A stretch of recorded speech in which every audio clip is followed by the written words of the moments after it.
Welcome to my channel. Here, you'll enjoy amazing stories and fun ways to improve your English. Let's learn and grow together. Subscribe now. The Whispering Woods, My Story. By Elena.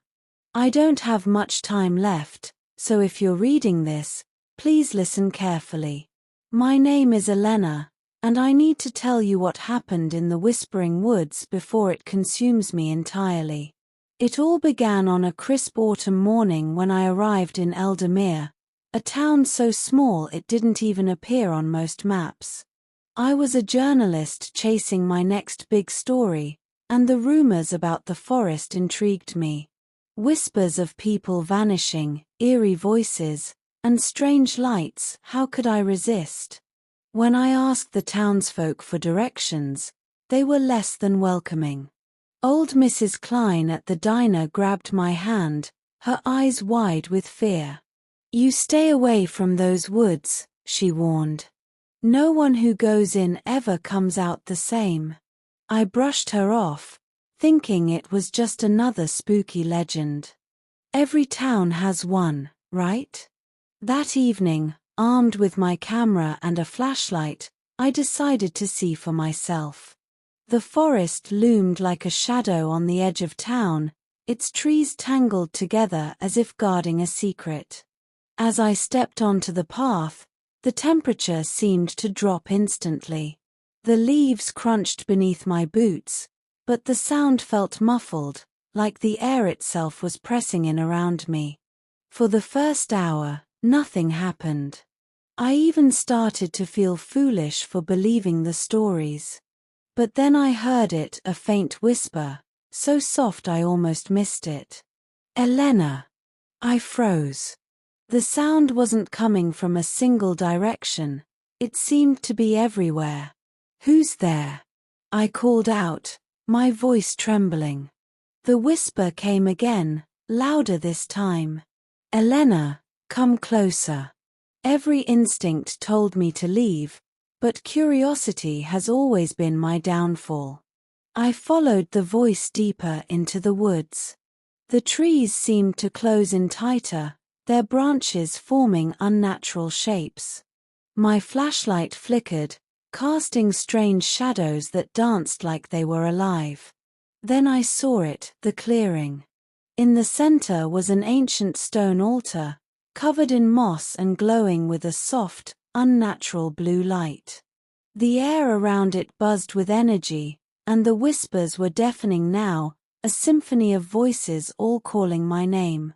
"Welcome, seeker," a voice boomed, loud and clear this time. It wasn't human, it was deep, guttural, and seemed to echo from the stones themselves. "Who are you?"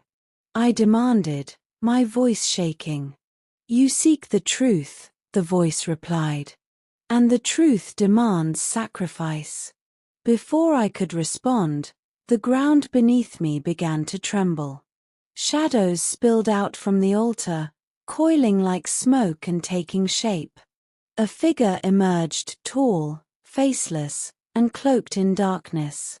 Its eyes were two pinpricks of blinding light, piercing through me. I turned to run, but the path I had come from was gone. The trees had shifted, forming an impenetrable wall around the clearing. I was trapped.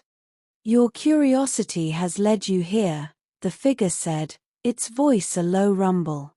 "Now, you belong to the woods." "No," I screamed, backing away. "This isn't real." But it was. The shadows lunged at me, wrapping around my limbs like chains. My flashlight fell from my hand, its beam flickering wildly before going dark. I was consumed by the darkness, the whispers drowning out my screams. When I woke up, I was lying at the edge of the forest, the first rays of sunlight breaking through the trees. At first, I thought I had dreamed the whole thing. But when I reached for my camera, I found the photos. They were impossible. Shots of the altar, the shadowy figure, and, most terrifying of all me, staring into the camera with glowing eyes. I ran back to town, desperate for answers, but no one would speak to me. Even Mrs. Klein avoided my gaze, muttering something about another lost soul. Now, days later, the whispers are with me always. They echo in my mind, growing louder with each passing hour. My reflection in the mirror doesn't look like me anymore. My eyes, they glow.